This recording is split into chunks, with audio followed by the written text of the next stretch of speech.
wan mahaifinka uwarsu ɗaya ubansu ɗaya da mahaifinka in ya saki mace in kana so sai ka a musulunci ya halatta.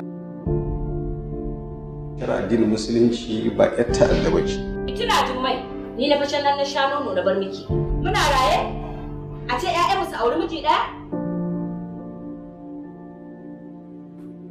Abba, na san baka sona, amma ina neman wani taimako guda ɗaya a wajenka.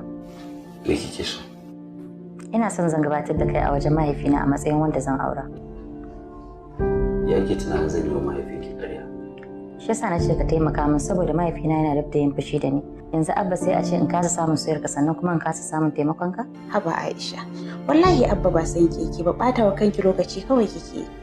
Na sani. Sau tari zuciyata takan raya min cewa tamkar ma in kashe shi in huta. In ya so ni sai shari'ar ta hau kaina saboda na tabbatar da daina son Abba a zuciyata sai na tabbatar da ya bar duniyar nan. Ya kuma kawo maganar mutuwa.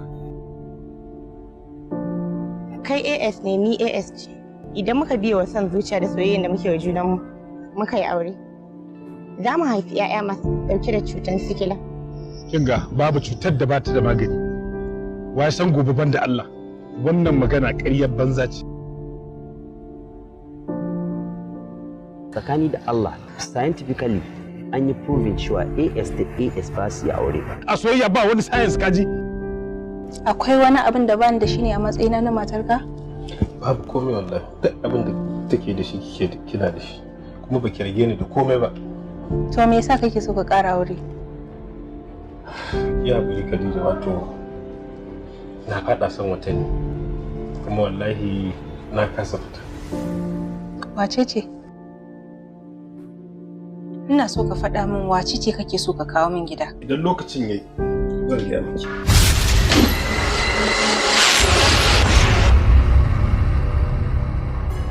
Umar, cousin ita kake so ka kawo min a matsayin kishiya? Kafin in aikata haka sai da na yi bincike kuma na samu sahihin bayani akan cewa yin hakan ba laifi ba ne. Inna lillahi wa inna ilaihi raji'un.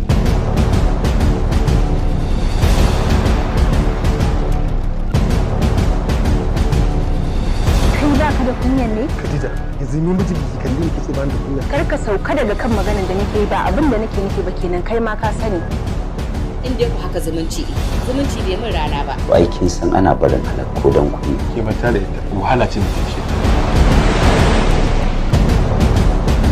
Matsalar wasu matan kenan sai su rika yawo office saboda neman samari. Shin idan ma neman samarin ne ban isa bane in nema? Ko ko bani da ƙidar da ɗaya namijin da ya gani zai ce yana so. Ai ko baki da qualities ɗin da Abba zai so. Ai ba haka yake mata ki. Allah dai iraya, Allah ya gayyaba. Abi ko min yan jikokin na dan musu addu'a. Ba a ɗaukan su. Sai dai ki musu addu'a daga nesa. Dan ba wani ƙwari su kai.